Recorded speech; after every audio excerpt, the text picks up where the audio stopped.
dinamakan efek-efek terpakai walaupun ada asori minal kafaini, yaitu selain biji, selain jari-jari. Bala yakni usul asori, tapi ini kan telapak tangan, yang dinamakan efek-efek itu ini. Kalau ini namanya di biji pucuk ya, kita itu menggunakan yang dimaksud nanti ketika kita rumput sampai pada dempul itu yang nempel yang bisa sampai, bukan bijinya. Lalu aku dapat ma'ilma tidak khintah, ketika orang itu mau menempelkan atau memegang dengkulnya atau lututnya, ada rumput yang sedemikian ini adalah rumput yang paling minimal. Jadi kalau kita praktekkan ini, ya, jadi ini kan kita menyatakan yang dinamakan rumput bisa sampai minimal, nanti itu minimal ini ya, itu bisa nempel lagi. Ini belum, bukan bijinya itu minimal. Berarti kalau apa itu sudah bisa sampai dempul, maka sudah cukup. Itu ketika seseorang mau nempel kalau tidak ya sudah cukup. Artinya tidak harus nempel. Itu yang paling minimal.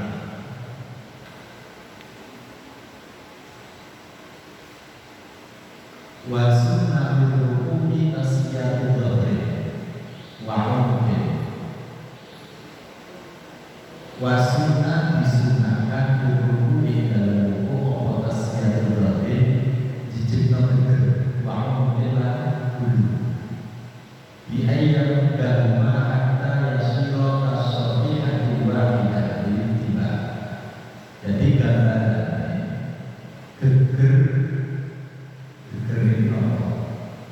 ungu sama bulu atau leher itu gambarannya adalah asofi hati wahidah, peletakan yang satu. Itu pertama. Jadi rumput itu sunahnya antara bulu leher sama geger atau ungu itu rata sunahnya. Terus wah bulu bataihi bikafaihi. Kalau minimalnya orang umur itu tidak harus memegang lutut, tidak harus, tetapi lebih baiknya adalah lututnya dipegang. Wah bulu bataihi bikafaihi ma'anas bima wa'atihima. Dengkule itu di berarti kakinya itu dijejekno, ditegakkan, warna iman dan dipegangkan. Dipegangkan itu artinya tidak nempel. Maka lima sartane buka kakak warna fitoti asor lima lan berganakan piro-piro bijine kakak takrifan wasata, berganakan biji-bijine takrifan wasata, lawan bukan tengah-tengah. Ketika kita rukuk ya sebagaimana yang ada, itu sunahnya pertama, sunahnya kalau minimalnya penting efek-efek ini sampai pada lutut yang terpenting minimal. Tetapi sunnah itu dari mengikuti syariat yang diajarkan oleh Rasulullah Muhammad SAW. Sunnahnya itu satu, lututnya dipegang. Kalau rukuk lututnya dipegang. Yang kedua itu di samping lututnya dipegang itu geder leher sama punggung, ya, leher sama punggung itu nanti leher sama punggung itu diratakan, gambarannya bagaikan papan yang satu. Jadi kan bisa praktek misalnya itu misalnya di atas punggung ada apa ya, benda yang kira-kira bisa bimbing jantung itu dan bimbing itu maknanya jejak.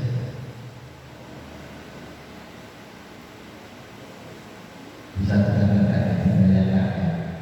Nah, contohnya ya kalau dicontohkan ya ini bisa menambah bagian kepala, leher sampai ini jejak.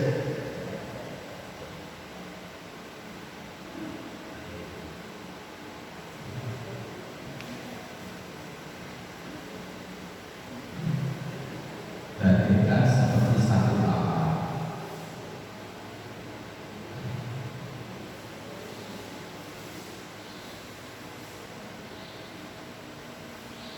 Rukun sholat yang kelima kalau diterjemahkan adalah rukuk dengan membungkuk, ya, membungkuk dalam bahasa Jawa.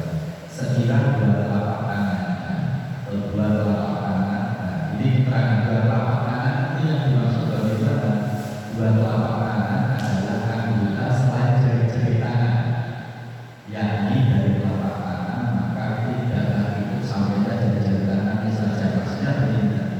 Jadi kalau ada orang rukuk kok yang nempel atau yang sampai pada lutut dan jari-jari tangan itu belum cukup. Nah, yang dikatakan cukup adalah minimal telapak tangan, itu bentuk standar. Yang disunahkannya adalah satu, meratakan punggung dan leher dengan cara memanjangkan keduanya sampai menjadi seperti satu papan. Sebab Nabi Sallallahu Alaihi Wasallam, leher dan punggung rata, memegang dua lutut beserta dengan menegakkan dan meregangkan keduanya. Jadi kalau sujud, kalau bisa itu lutut ini tegak. Tegak itu artinya badan melengkung, badan melengkung. Kemudian diregangkan. Kalau melengkung gini, ini kaki gini, ini melengkung. Tegak begini, tegak lurus. Kemudian direnggangkan itu antara lutut yang satu dan yang satunya renggang. Jadi, renggang kira-kira itu istilah. Renggang, renggang. Buatan mepetnya tadi, ini namanya timbang. Renggang.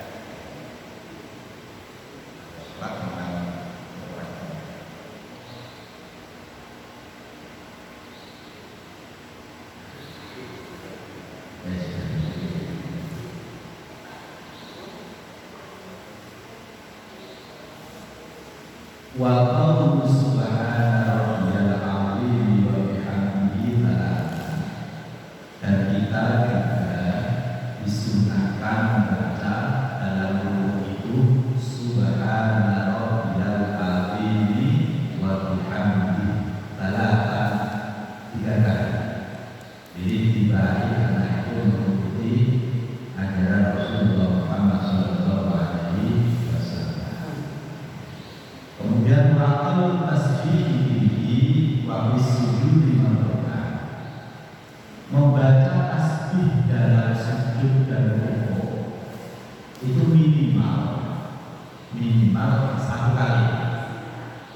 Walau dengan subhanallah, meskipun dengan lafal semisal subhanallah. Kemudian wa'akmalu juga asyurah, paling banyak 11 kali. Paling banyak adalah 11. Jadi kalau jadi imam, kalau orang sholat sendirian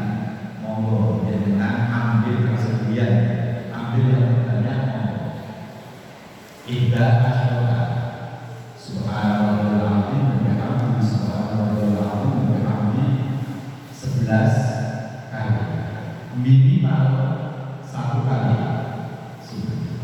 Tetapi minimal sempurna yang minimal itu 3 kali. Kalau sini rata-rata bacaannya 3 kali yang standar. Wa yazidu man marratan Allahumma laka wata'tu wa bika amantu wa laka aslamtu wa sya'alaka sam'i wa basari wa muti wa amri wa asabi wa sya'ri wa bashari wa mastaqawas bihi qadari ayyami ujasa billahi rabbil alamin. Ini tapi tak dibaca ulama tanda bicara. Kalau bisa juga ditambahin Allahumma laka ta'ala, ya Allah kepada Engkau kami hukum wa bika amantu, dan kepada Engkau kami percaya beriman, wa laka aslamtu, dan seterusnya. Jadi bacaan dalam rukun. Kemudian wa yusannu fihi wa bisujud juga disunahkan juga subhanallahumma wa bihamdika Allahumma kulli wa Allahumma kulli. Jadi di dalam rukuk maupun sujud itu mestinya kalau kita mau baca lainnya ada beberapa di antaranya subhanallahil azim wa bihamdika di dalam rukuk, kemudian ditambah lagi Allahumma laka ta'ala ini, ditambah lagi Allahumma jadi ada tasbih, ada zikir. Walaupun sholat tasbih al-zikir, jikalau orang yang sholat itu hanya ingin memilih antara mencukupkan antara tasbih atau zikir, maka tasbih amrun ala tasbih hadir ma'allahumma laka ta'ala ini atau min ziyadati tasbih ila ila. Ini apabila seseorang hanya cukup mencukupkan aspek zikir, aspek lebih baik 3 kali tasbih ditambah Allahumma laka ta'ala afdalu min ziyadati tasbih ila ila asyara. Jadi lebih baik mana membaca 3 tasbih dengan ditambah Allahumma laka ta'ala ini, atau tasbih tapi sampai 11 kali. Itu lebih baik tasbih dengan wa yuqra'u al-intisar ala ahli hukum. Nah ini yang perlu kita perhatikan adalah wa yuqra'u lan dimakruhkan apa al-intisar ala hukum ala ahli hukum. Jadi orang hukum itu meskipun batasan minimal hanya sepenting efek-efek itu sampai gembul, itu batas minimal. Tetapi kalau kita makan itu masih dalam kategori dimakruhkan, ya. Berarti kita tambah, jangan sampai kita jadi toleran.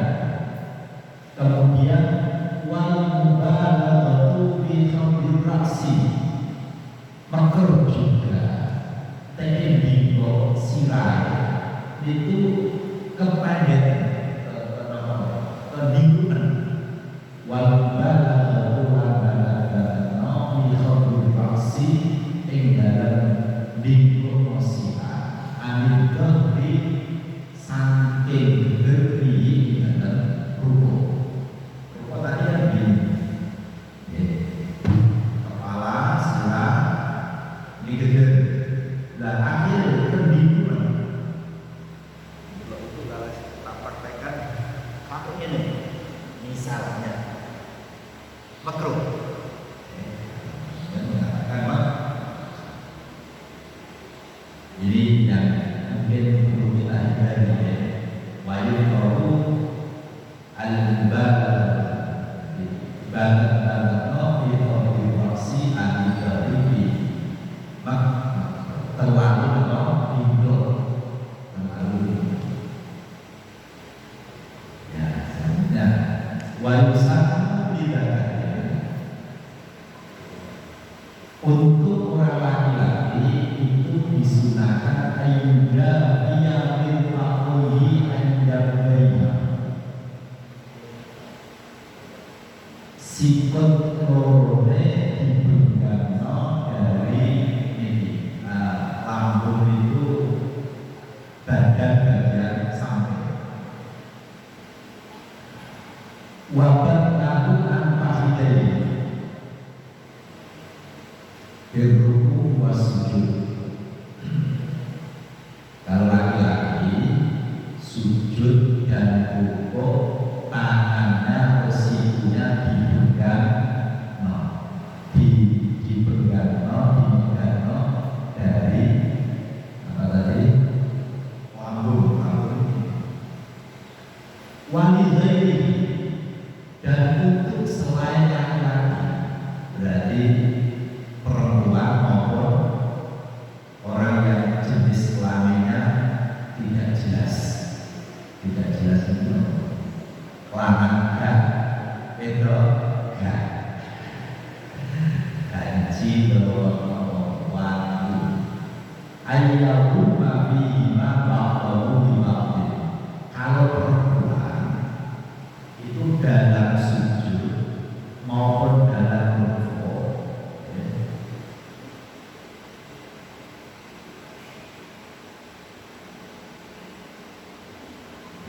dalam rukuk maupun sujud kalau perempuan sikunya kita dalam sampai angkat. Saya belum pernah jadi yang perempuan itu ya Pak. Ini misalkan laki-laki juga ya. Antara lambung ini sama siku begang. Itu orang usah begangnya tadi. Tapi kalau perempuan di atau di pepet gimana ya Pak? Kayak di pepet. Intinya antara ini sama ini di pepet. Begitu juga nanti sujud. Ini sekaligus sujud bagi laki-laki itu kan digunakan. Tapi kalau perempuan itu dipepet. Tetapi ingat, mepet ini juga harus memperhatikan agar kalau sujud yang perempuan itu kalau sujud itu diupayakan satu karena sujud itu kan bentuknya harus terbuka. Kemudian yang kedua jangan sampai ada barang atau pakaian yang kita pakai menutupi handuk.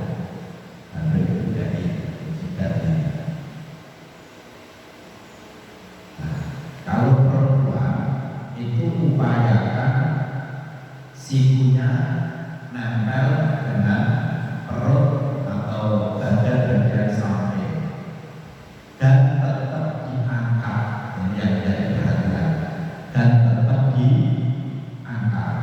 Jadi kalau sujud kalau yang perempuan itu kan kalau laki-laki kan began ya. Tangannya began. Kalau perempuan agak ditempel. Nempelnya itu nempelnya ini. Dan epek-epek tetap began. Epek-epek tetap ini tetap began. Dan situnya tetap diangkat. Bukan meter ya. Betul. Tetap diangkat, tapi ditempel tengah ya. Tangannya tetap genggam yang ini. Itu yang perempuan. Yang perempuan. Botennya dan tidak ini tetap diangkat. Kalau di apa sujud itu seperti apa? Ini masih akan dulu. Jadi kenapa dibedakan? Karena begini, orang laki-laki itu biar terkesan maskulin, sudah bukan.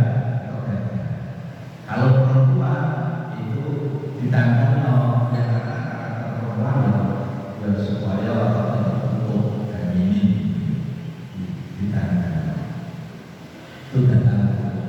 Dari sini mungkin ada yang perlu ditanyakan sebelum kita lanjutkan ke selanjutnya.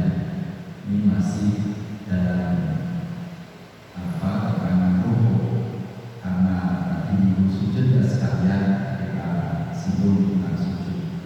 Monggo.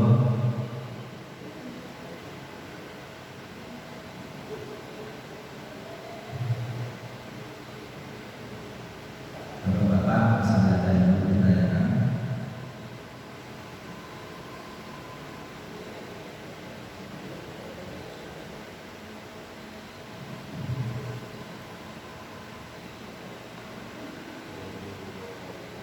Ya, jadi kesimpulannya adalah untuk sujud rukuk yang terbaik satu, yang terbaik adalah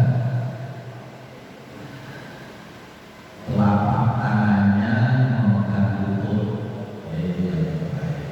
Telapak tangan memegang kedua lutut. Kemudian upayakan leher, punggung dan kepala itu rata.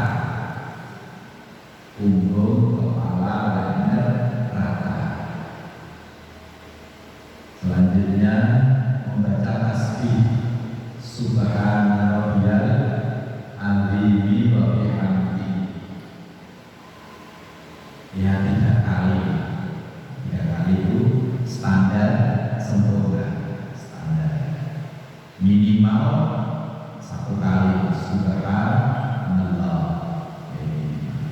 Terbanyak berapa? Sampai 11 kali. Dan bahkan ditambah doa tadi Allahumma lakal hamdu dan seterusnya. Yang perlu dihindari adalah di antaranya cara rukuknya terlalu lingkup, yang perlu dihindari.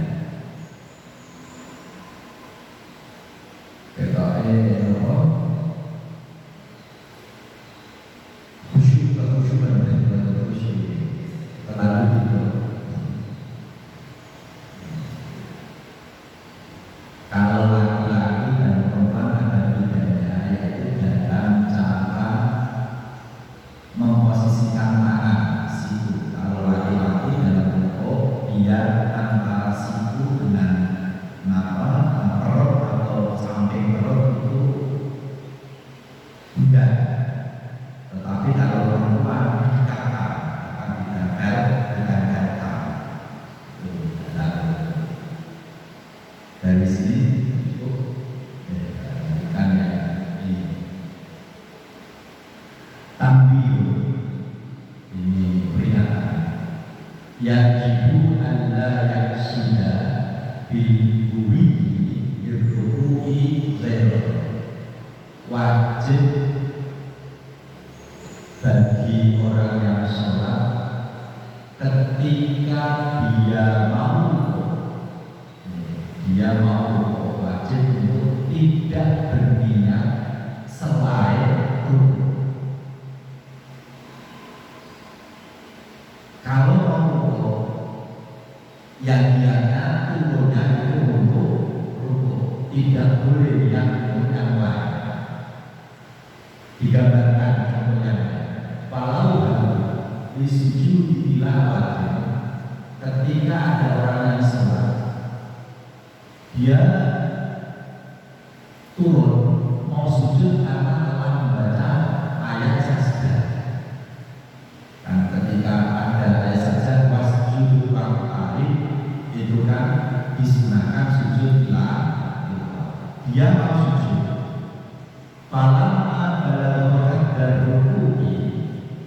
ketika sampai pada batasan standar hukum jangan lupa wah masih berat yang di dalamnya dan jadi sujud tilawah rukun wahai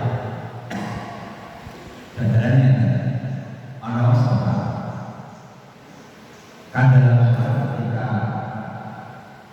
membaca ayat sajadah contoh ayat yang disunahkan untuk sujud tilawah dia mau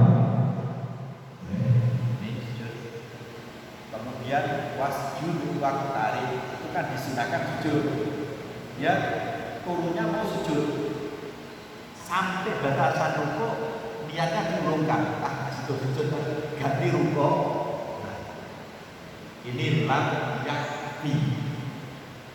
yakfi itu artinya tidak cukup jadi kalau mau rukuk yang niatnya harus rukuk dari awal tidak boleh niatnya turunnya tadi oleh sujud karena terjadi sujudnya kan sunnah kejadian sesuai dijadikan lagu. Nah terus bagaimana? Bal yalzamu ayyan tasibah. Kalau dia mau sujud tapi tidak jadi, maka dia tidak boleh langsung rukuk. Dia harus mengembalikan dan yalzamu dari wajib demi pokok ayyan tasibah sebagai jejak. Baru nanti mana kamu, baru nanti rukuk. Nanti nanti tidak sujud pada juz bebas saja. Walau syakal ghairi makmum jadi walau syakal makmum soal ghairi makmum selain makmum berarti imam sama orang yang sholat sendirian. Wahwa saat sujud dia dalam posisi sujud hal rokaat pas sujud dia itu lama-lama aku masih rukuk lagi nanti akan baca lazim al-intisab fawran thumma rukuk wala yajuz lahu al-qiyam ini Allah sholat wis dalam keadaan sujud dia sudah sujud sholat ya normal di sujud dia mama itu ragu aku mau serupuk tak dulu sih padahal dia di sujud aku mau serupuk tak dulu kalau kan begini orang yang mama dalam sholat itu yang diputuskan adalah yang asal aku mau serupuk tak dulu maka ambil keputusan dulu jangan lama-lama untuk menanti aku mau serupuk tak dulu ketika dia mama aku serupuk tak dulu pada posisinya sudah sujud apa yang harus dilakukan maka dia harus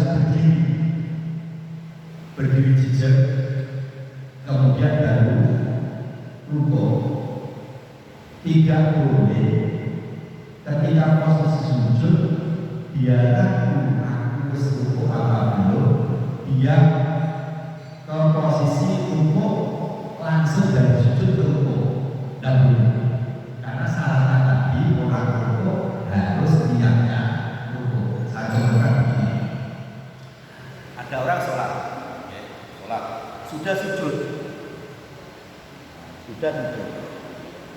di sujud dia mama aku mau rukuk tak dulu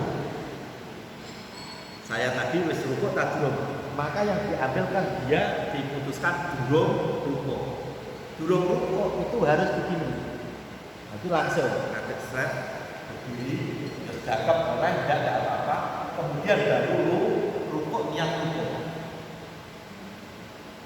karena rukuk harus ketika mau rukuk dia tidak boleh niat selain rukuk. Tidak boleh langsung begini. Sujud, langsung langsung ya. Nggak boleh. Meskipun nanti prakteknya sama-sama rukuk. Oke. Jadi intinya adalah ketika orang mau rukuk itu mau turun harus niat betul-betul rukuk, bukan teman-teman sampai. Nah, repotnya ini kan mau dalam posisi sujud, dia jadi imam.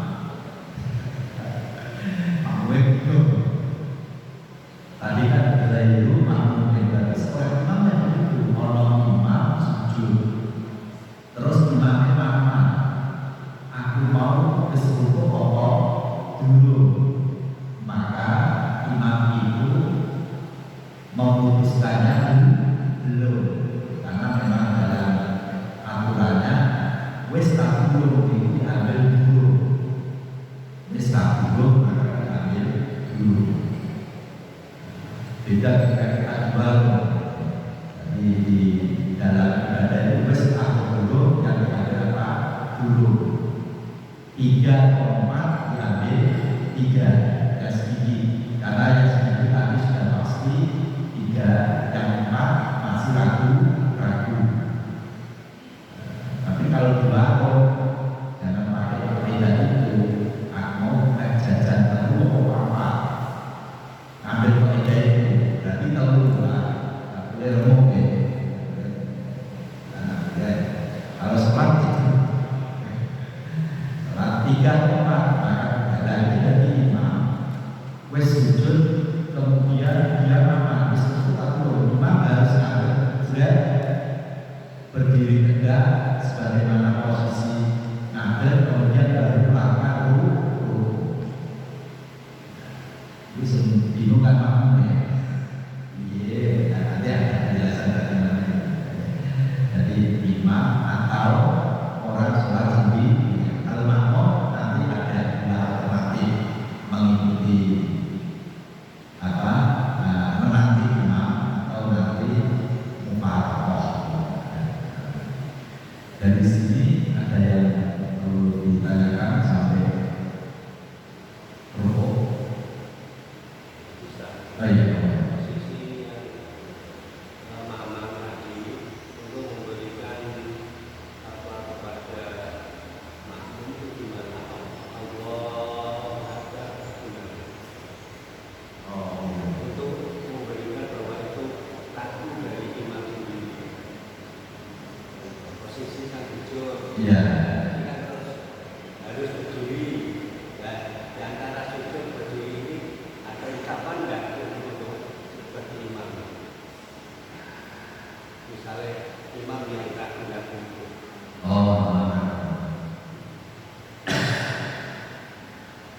apa Allah Akbar apa gimana? Walau syakar dari makmumin berarti imam bahwa sajidun al-rokaat.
untuk memberikan tanda dari rupa menuju ke rukuk ini terakhir tadi disunahkan baca takbir kalau karena di sana di bangunan itu tidak diterangkan disunahkan atau tidak. Prakteknya beda dengan tetap ya agak ribet sih dia mengganti dari posisi semula ketika dia belum syak atau belum mama.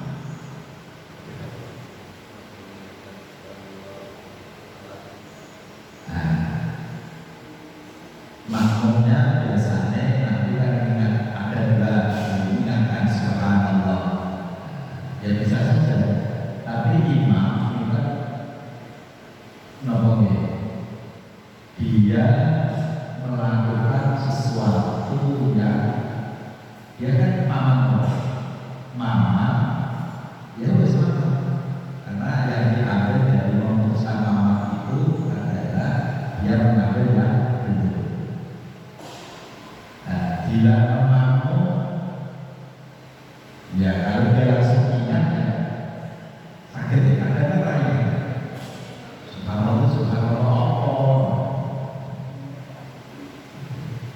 Kalau diingatkan dan imam yakin bahwa apa yang diingatkan oleh makmum dan makmumnya juga dapat dipertanggungjawabkan menurut imam, ya mau. Tapi kalau imamnya itu mama ini bisa mama terus, maka yang ada di posisi prakteknya untuk mengingatkan itu di sana tidak diterangkan, belum dilakukan harus membaca takbir. Nanti juga saya berusaha mencari apakah boleh tidak membaca takbir. Kalau boleh sebenarnya boleh, tapi tidak sampai membatalkan apa yang boleh. Cuma sunnah atau tidak di sana belum ada keterangan disunahkan di tempat takbir. Betul lagi. Allah dia bertanya.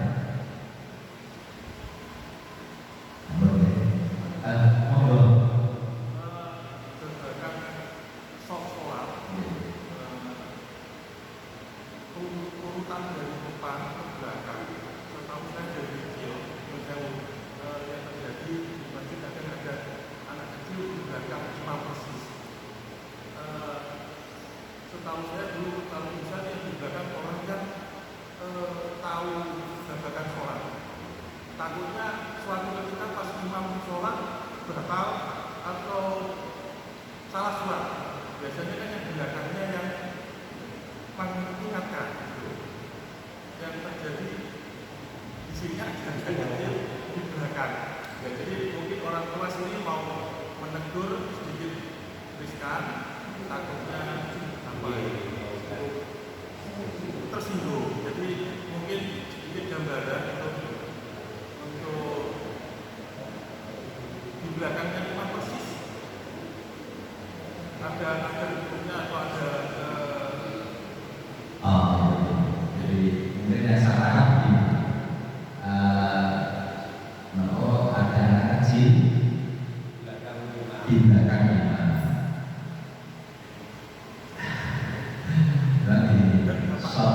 Sok yang terbaik yaitu di belakang imam adalah sok pertama para lelaki dewasa, kemudian baru belakangnya lagi anak-anak, baru perempuan.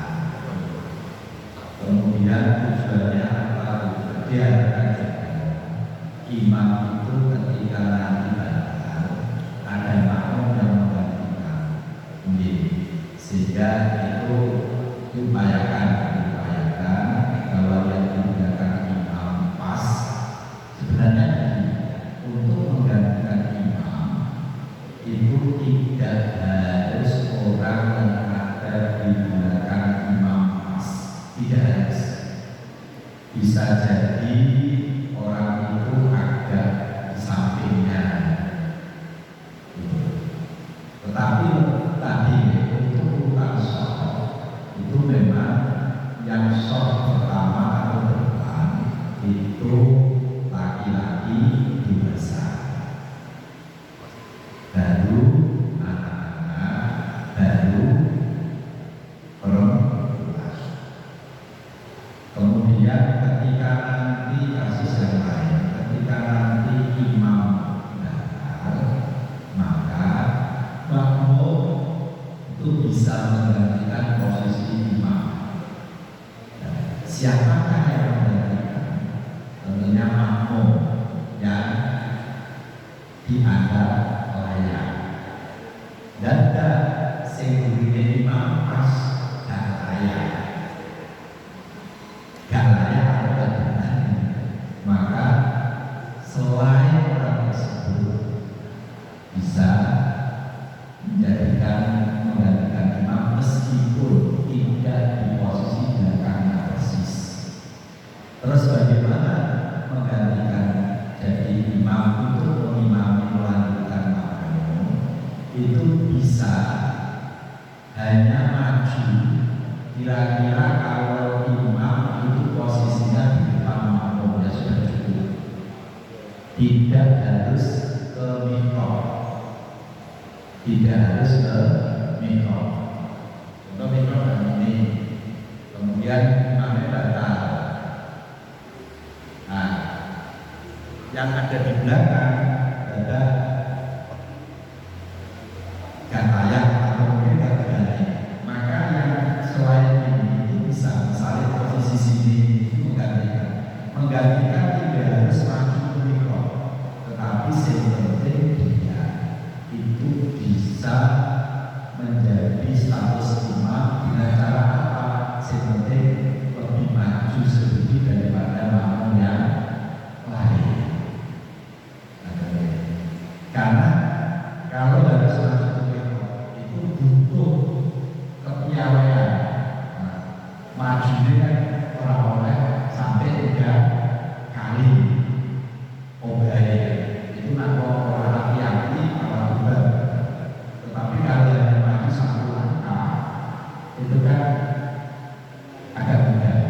Nah, yang menggantikan adalah maju 1 langkah saja. Itu lebih mudah daripada harus mihrab itu beberapa langkah. Nah, bagaimana untuk tadi mengatur sholat itu kebijakan diaturi sebelumnya imam pas, tapi mosok melarang produk-produk dewasa sama-sama sholat pengen alhamdulillah di belakang imam pas mosok diandani. Kalau anaknya anak kecil, anaknya didekatkan bimbing. Nak sing wong cilik, anaknya tidak bimbing. Kalau kau nanti khawatir anaknya deket, yang tadi posisi sing orang itu bukan ada permasalahan. Itu kebijakan. Tapi anaknya perlu dewasa ya monggo. Intinya bahwa aturan sholat itu bukan sholat di depan itu laki-laki dewasa, anak-anak tapi terkadang ada masalah anak itu itu saya depan itu sudah oleh bisa katakan dapat saya cari tempat yang kira-kira itu tidak ada masalah di belakang kader itu ada yang nah dewasa atau dewasanya tidak ada batasan bahwa resolusi itu berlima pas ojo. Nah itu tidak hasil, tetapi ya kebijakan mau demikian yang saya